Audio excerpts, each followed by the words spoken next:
Hi, welcome to my Sherman Filterbank 2 video. This is a mixed bag really of a demo, a walkthrough, tutorial, tips and tricks. I've just replaced the two filter pots actually, so I've got a bit of a renewed love for it, and they've brought out, or Sherman's brought out a new version of this, haven't they? A sort of small plastic version that you can fit in a backpack, so not quite as bulky as this, a smaller desktop unit. So I thought it might be a good time to just to show the sort of the facilities available with this. This one is 10 years old. I bought it to do some sort of gritty filter sweeps and stuff, really to give it a more live sound for stuff coming out of the door at the time. But I found it really difficult to get the sounds I wanted, so it sort of remained unused for quite a while.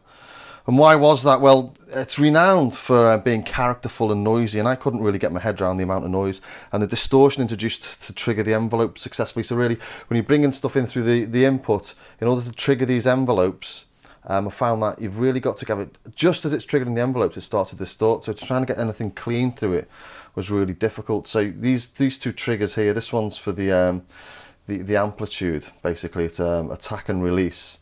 So as the sound comes in, triggers this, and then you have an attack and release, so you can have a smooth entry and exit to the sound, etc. And the same for this, and this is the envelope section. This envelope section here works like a sort of standard synthesizer filter envelope, so positive or negative, and you've got the two filters. I'll run through this in a second, but really, yeah, I was trying to balance the input to get a nice signal coming through, but without it distorting. I found it really difficult. I mean, you've got a Sensi trigger here, so you can have it make the input more sensitive, but even still, I found it really difficult, and I didn't really have any time to delve much deeper. I was, working to deadlines and stuff. When you're working to deadlines, experimental stuff goes out the window. Everything I'm going to show you now is mentioned in the manual, and actually one day I spent the time, I sat down for like a couple of hours, did everything in the manual, and all appeared really, and it becomes really obvious what's in there actually at that time. So so here really I'm going to show how to overcome the input distortion and give you better fine control over the envelopes. And I'll show some sort of subtle to extreme effects on a number of sources. I don't want to harp on and go on and on about the noise of the system, but it is noisy. It's known for the noise. It's renowned for the noise. It's part of its character. And it's due to sort of clock noise in the system or something, Herman was telling me. So I think that's the reason why it has the triggers, because if you think about a Moog Ladder 500 series or something like a Mutonix Mutator and stuff, you don't have to open the envelopes. They're just there, they're on all the time, but this is quite noisy when it's on all the time. So I'll show you that, I'll show you how to overcome that, and then I'll go through a few more bits and bobs, do some pads and piano through it maybe, and some drums and the like, give you a good idea of what it does. So first off, let's just play you the noise. So what I'm going to do is I've got a trigger coming into the ADSR. Once you've got one in this doubles for this one as well. So I don't have to one in each. But by doing this, I've just got a sub 37 coming into here with just, I think it's the initial patch, just on a constant loop. So what I'm doing now is I'm just playing stop, start, stop. Just a constant sound through the sub 37. So you can see the triggers here coming on as I click spacebar in Logic. On, off, on, off. Okay, so let's have a listen to the noise, shall we, son?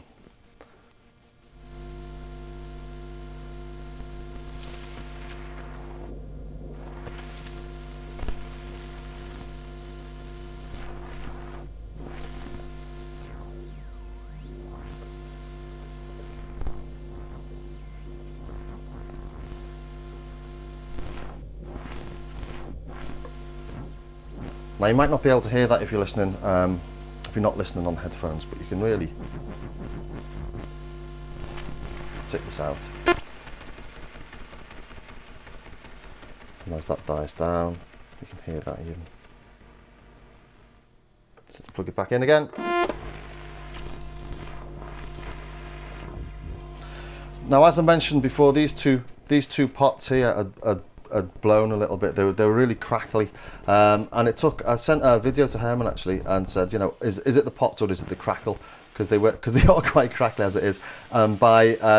This does have MIDI in, and you can adjust these using the MIDI on a keyboard, and there was a slightly different, there was much more crackly using it by hand than it was by MIDI which sort of showed me that it was definitely the pots. Anyway, that's a bad vibe, but you can hear that. That's, I mean, if I put something through that now, it's extremely loud. Let's just do that. So here we go.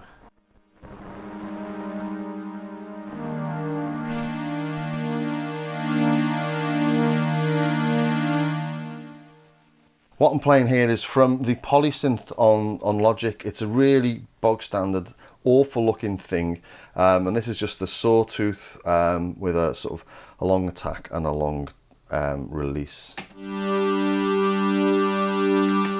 But I've got the same pattern going through the Sub 37 to trigger this. If I take this out,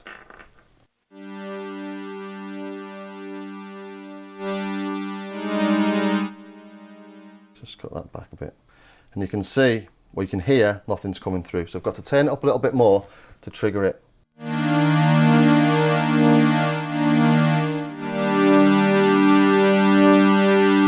Turn it up a bit more.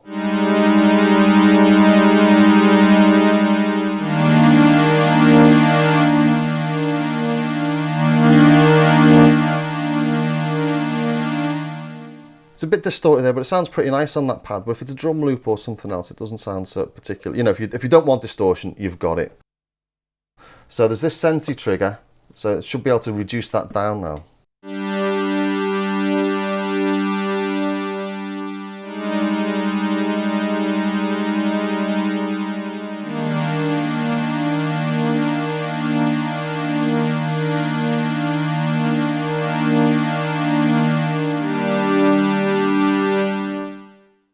So over here is bypassed, over here is effect full on, and anywhere between is a mix. So this is the bypassed effect. So this is just the raw signal. And this is the affected signal. So you can hear there's still some sort of distortion going on there.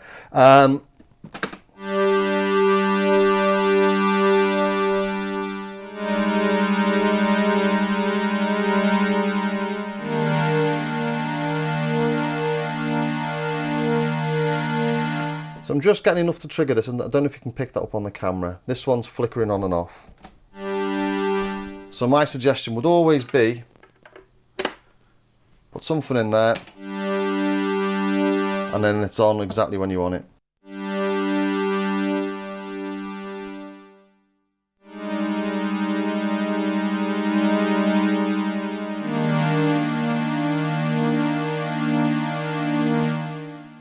So that just gives you complete control over the triggering, and it's my biggest recommendation for this machine. Okay, let's just walk you through what it's got really. So it's got, obviously it's got the input and the input gain, and this gives you that nice distortion. I've been trying to avoid it, but actually it is a nice distortion. It's got FM, it's got AM, FN in, and AM in. It's got the envelope generator, which can also, it's got ADSR and an envelope generator. So ADSR, as I say, like a normal synth, plus positive and negative. It's got two 12 dB filters. These are exactly the same from there to there, there to there. And then this syncs frequency of this one to this one. So from one which was even, so the same frequency, to various harmonics. And I'll show you that working in a minute. So if we have that on one, for example, this is now 12 dB and 12 dB, so this is a 24 dB filter.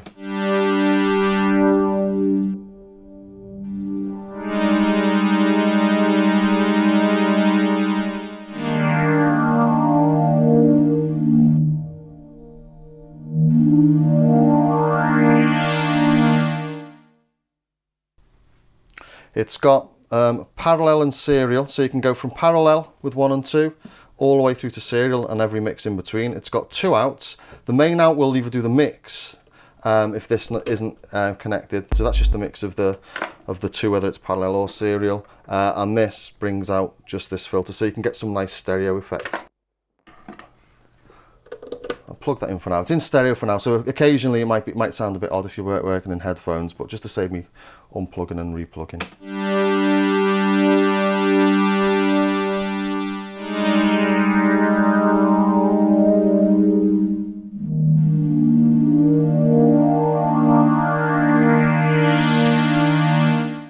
And what you can hear there is, although this is a noisy filter, you don't really notice the noise now, do you? Whack it up. So.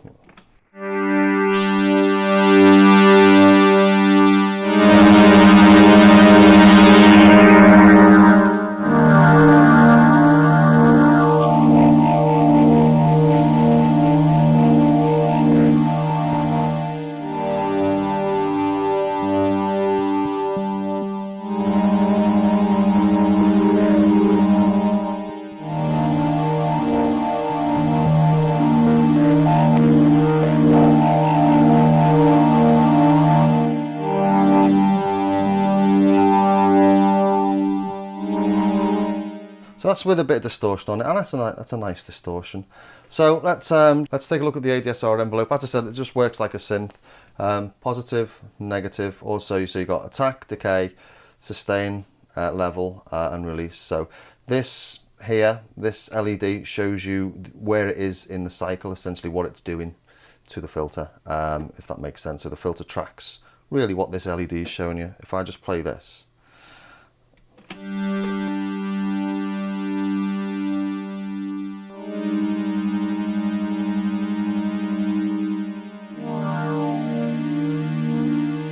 See, this is following this. If I put the sustain negative, so it drops down below the input value.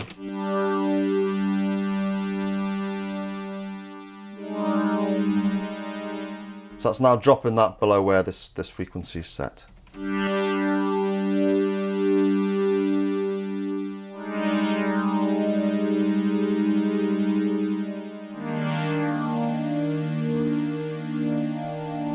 Okay, here's a lovely little trick I've found. As I say, I'm putting the sub 37 through this trigger input here, and it's given full volume, so there's no messing around. Trigger's coming in, we've got the trigger on, the envelope works. But if I turn the volume of the sub 37 down, I can get this just at the brink where this can make a little LFO. So I'm just going to turn the sub 37 down now, and you should see this light flicker.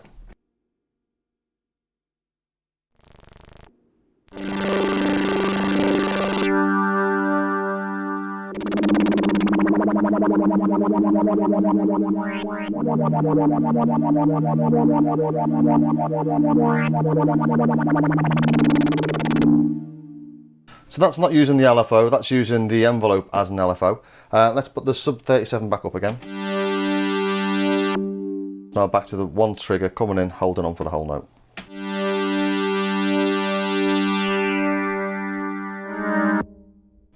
So I've got these in series here. So I said before they're in parallel or series, and any mixture between. Let's put them a bit of parallel, a bit of series. Let's get a sort of stereo effect going on. I'll put this in a band pass. These are state variable filters, so from low pass, band pass, high pass, and anywhere in between. They have this odd thing here as well, which sort of changes the shape of the, say, the band pass, for example. You can then take the band pass out, so you're getting virtually nothing. Let's do that on both of them, see what that sounds like. There you go, virtually nothing. Or you can take the band pass out and add low pass and high pass.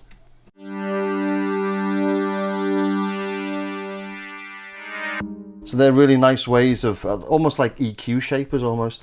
So if you've got the low pass, you can also bring in a bit of high pass after it, or if you've got a high pass on, you can bring some of the lower frequencies back in. Let's show you that.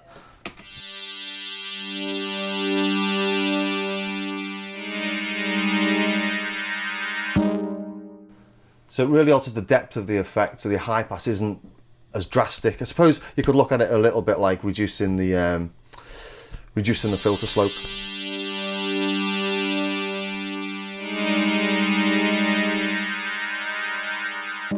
Which leaves us an awful lot of scope for doing really nice, strange effects. So let's bring this back in again. Let's have this on a low pass, this on a band pass, with a bit of that going on, I don't know. That'll be, it's got a negative effect from the envelope, and that's got positive.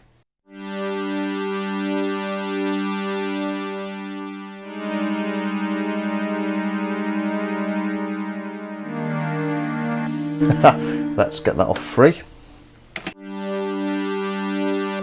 Let's get it on free, I should say. It was on one there, so it was synced to this. Which is why it wasn't doing anything.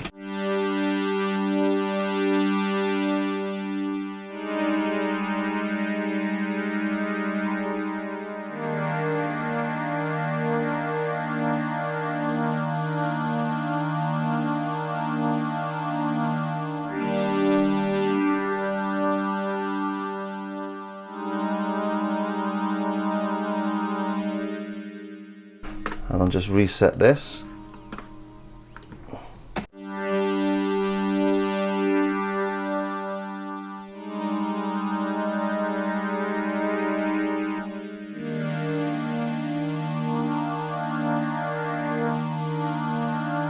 Get the idea. Okay, let's add some LFO. So this goes almost into audio rates. This really gives almost like an FM. It's got two settings. It's got plus and minus and a plus. In this one, it's adding to both these, almost a bit like this. It's almost like sum and difference, I suppose. On the difference, one's going up while one's going down.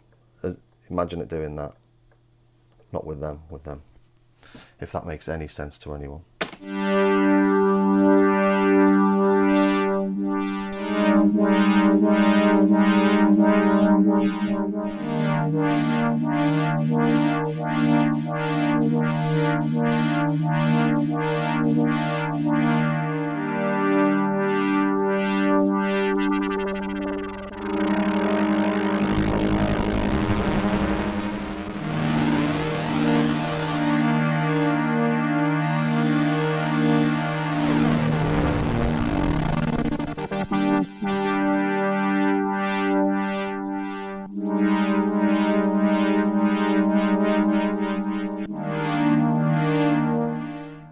It can be triggered by this. It starts the cycle again with the trigger. That's what this AR trigger is.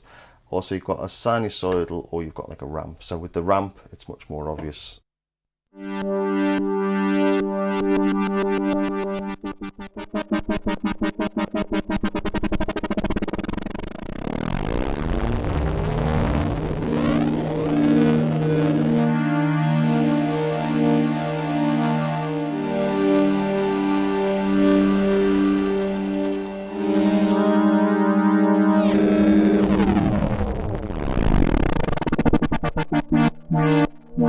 So we're going from really subtle, nice, sort of sublime little sort of changes and LFOs to complete madness, aren't we, really?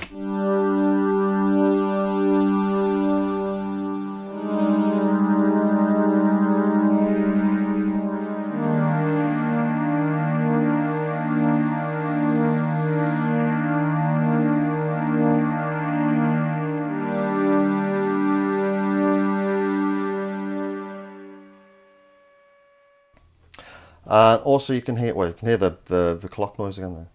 Oh, we could.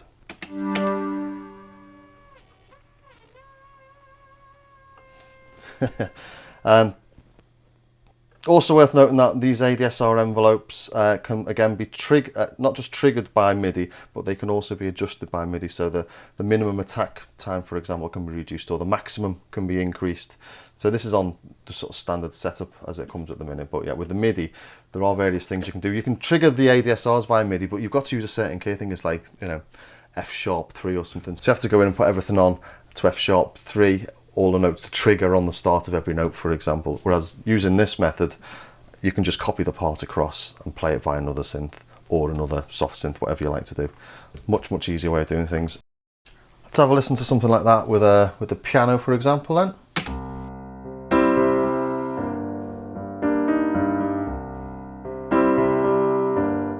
So that's the dry. Again, I've got the sub 37 just bringing a single trigger in. You can see that just live there.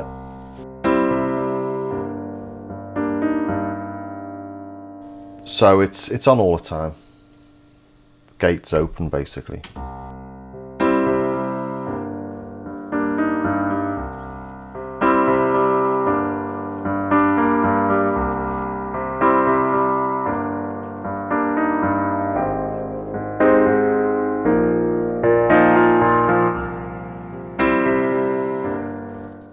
You can sort of hear those sort of fizzes and the crackles in there. I think it sounds gorgeous.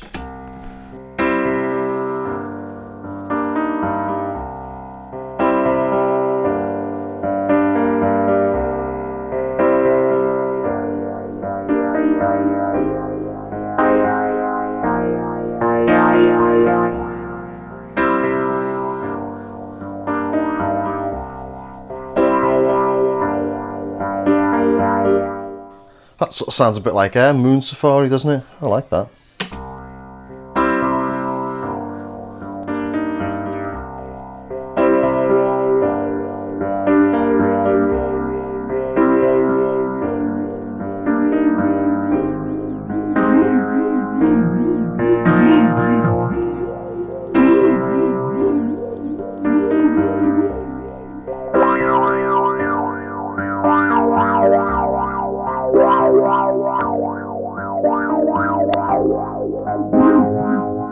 Anyway, just playing around with the harmonics there, just syncing this one up to this one. Nice though. Okay, let's have a look at some bass. I've pulled up here the ESM, which is one of the standard soft synths that comes with Logic. It's like a bass synth, I suppose. It looks absolutely terrible. Looks aren't everything, obviously, but come on. Anyway, this is what it sounds like on its own. It's quite nice. I'll just play the cut off on the frequencies, just alter them a little bit so you can hear what it sounds like.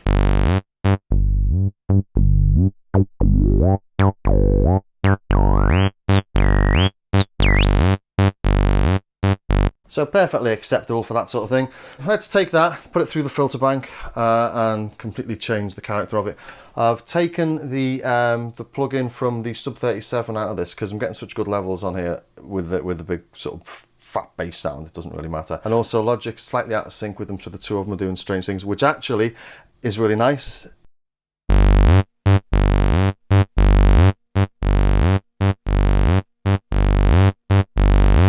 Okay, that's the effect. Bypassed. So we mentioned the distortion at the start of this video, so let's just turn this up.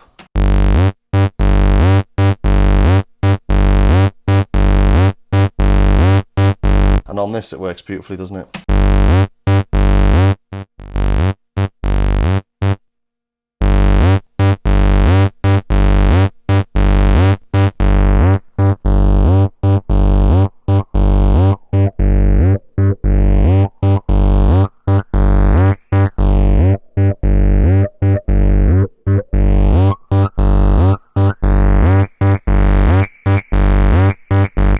So all of a sudden, straight away, it's starting to sound like it's a bit more live, isn't it?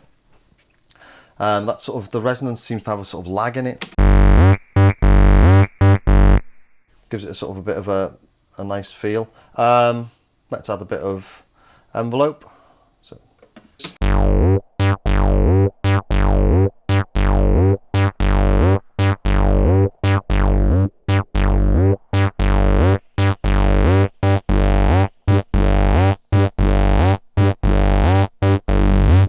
All sounding good. The AM and the FM, let's just chuck some of them, and I'll do some FM in a minute. I'll put some clangy noises through it. But AM and FM, that's AM is, I think it's controlled by the frequency of oscillator of filter 2 when there's nothing else attached, and the same with FM.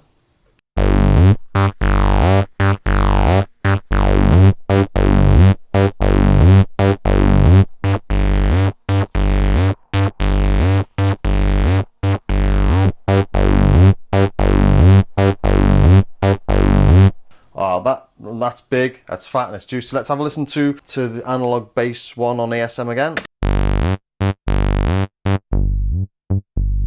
Hasn't got a hope, has it? Well, you wouldn't expect it to. This is £600. So that's it, doing things with bass. Let's see, we throw on a little bit of the LFO as well, do some madness.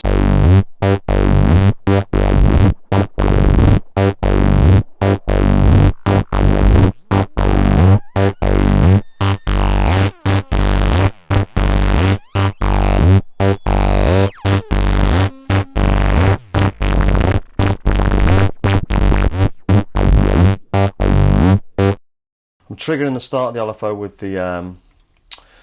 the trigger on this.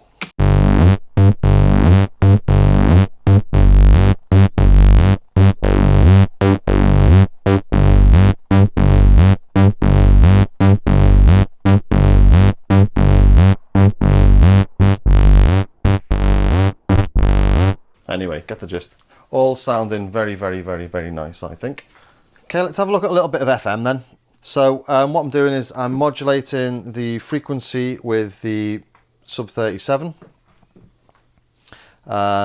You've got these various switches here, so it takes it up an octave or up 5 semitones, and also you can track the pitch as well. So I'll just have a little play with that. It's all quite nice stuff.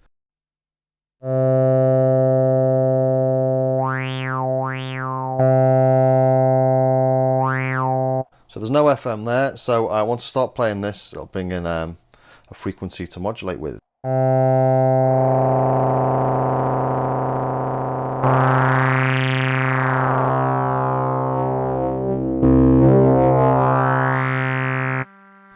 just so you know, this is what's playing. It's the that analog bass from the ESM from Logic.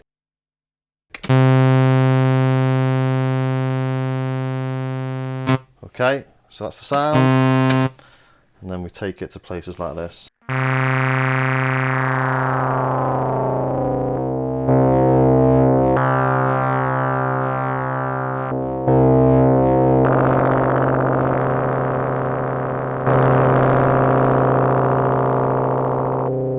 So that's taken the frequency that's in and added an octave, or just 5 semitones, I think.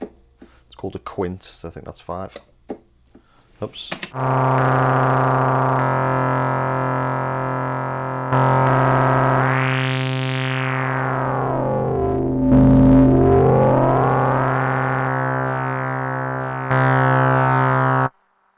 So let's have a look at some tracking.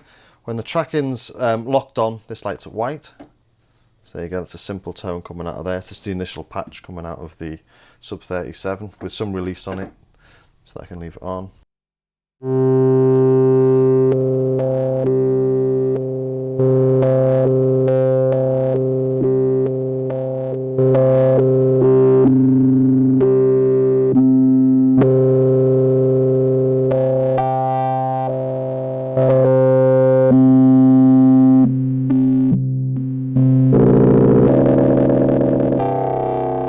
So obviously if you put a beat through that, you're then going to alter the frequency of the modulation with the filter according to what your music's playing, which makes it nice and musical. I might have a little play with that in a second. So yeah, let's just stick on the H9 and just give us a little bit of clangy madness.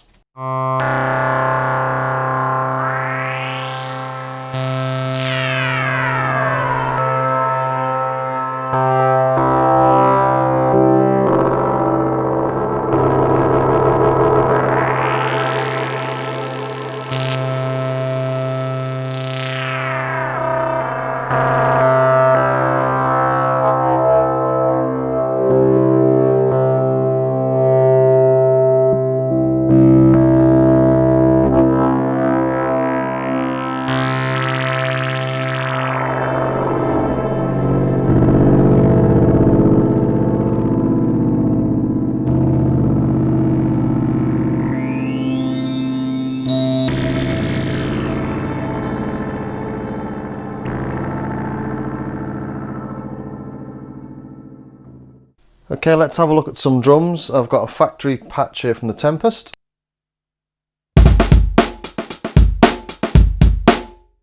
And that's coming in with the input. We've not got the trigger on the ADSR at the minute from the sub 37 because we're getting enough volume from this.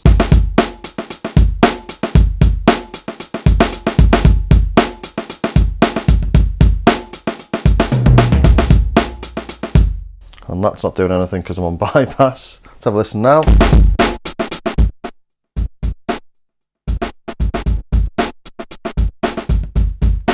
So add some release.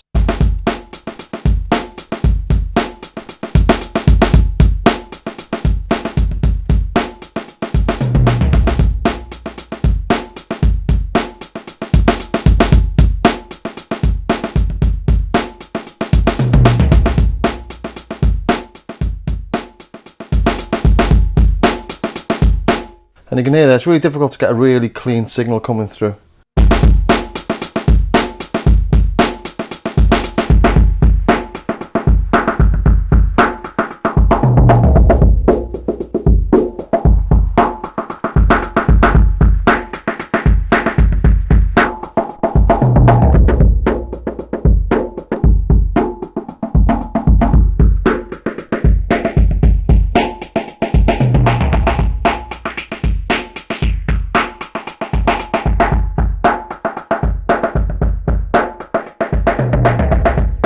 Okay, let's add some distortion before getting a bit more creative.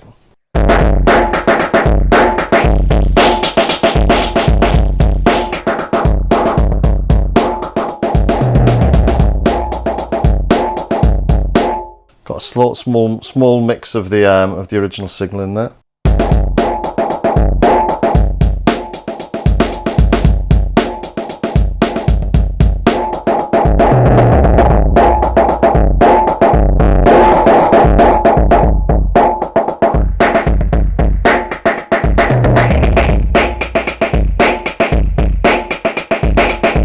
So that's really giving that some really lo-fi dirt there, isn't it? And let's add the sub 37 so we can start messing around with the envelope. So what I've got here is I've got an envelope just triggering at the start of every bar. Okay, so sync this up with Logic now. You'll see the sub 37 is now playing for basically most of the bar, just to set the trigger so that the envelope can be in sync.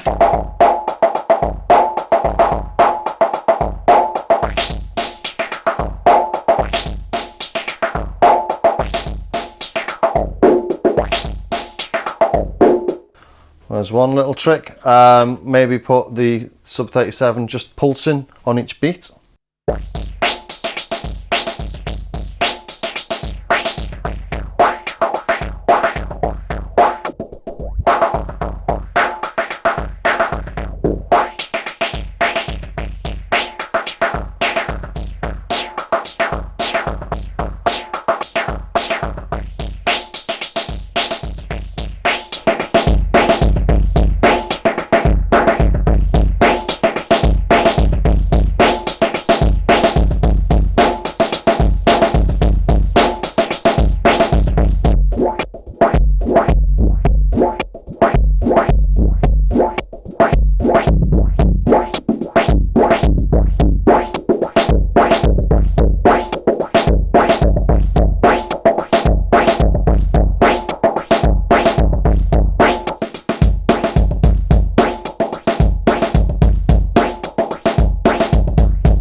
Going slightly out of sync there with Logic, but you get the idea. All very nice. Okay, let's take that beat now and stick the beat into the trigger. Put this from the ADSR into the envelope generator, so it's an AR envelope generator. And so the voltage that comes in for the trigger for the ADSR will change the frequency amount according to this. So as the beat comes in and out, it'll sort of go. Quite difficult to explain. It's a bit like as the beat gets louder, you're twisting the frequency knob. So let's just have a play, see what happens. So this is on that polysynth from earlier. Hopefully.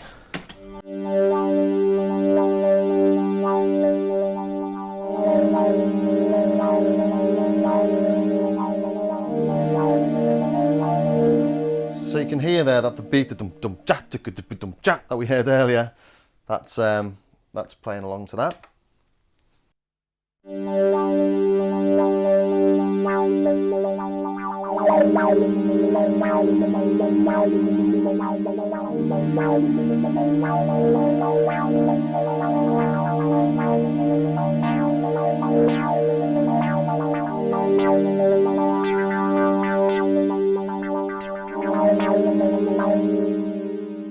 I'm turning the resonance up there just so that you can hear it. It's not sort of musically brilliant, but it gives you the idea of what it's doing. You can hear it much easier. I'll make it a little bit more subtle now.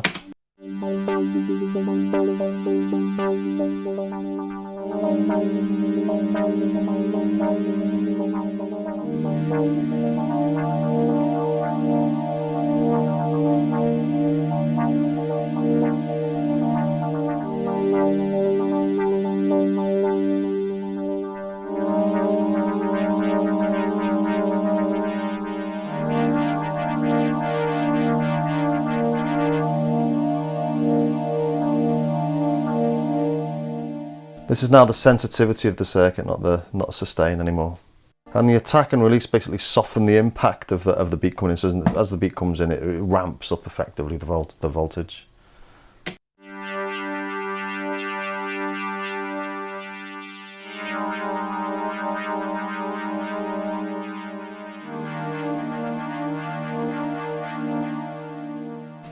Again, pretty nice. Okay, let's just throw that through the H9 through a shimmer algorithm, see what that sounds like. It's the sort of thing you do with a pad, isn't it?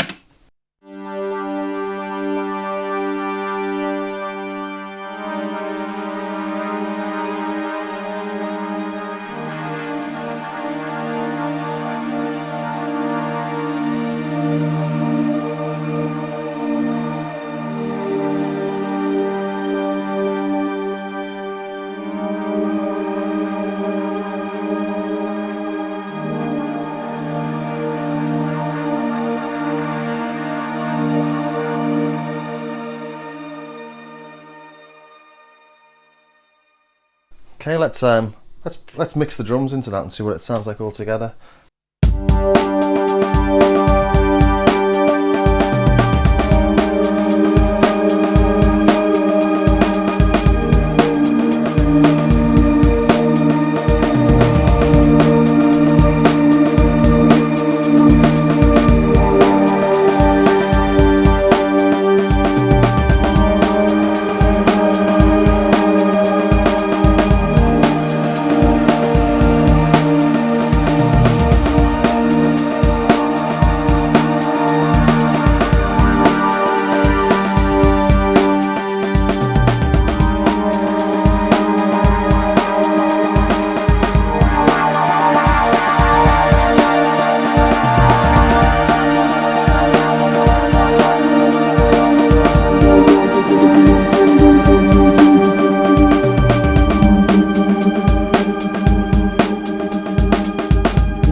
Not sure why I put that drum beat with those pads, but there you go. Anyway, I think that shows off quite nicely what the filter bank can do. Hope you found that useful or interesting or something like that. Catch you next time.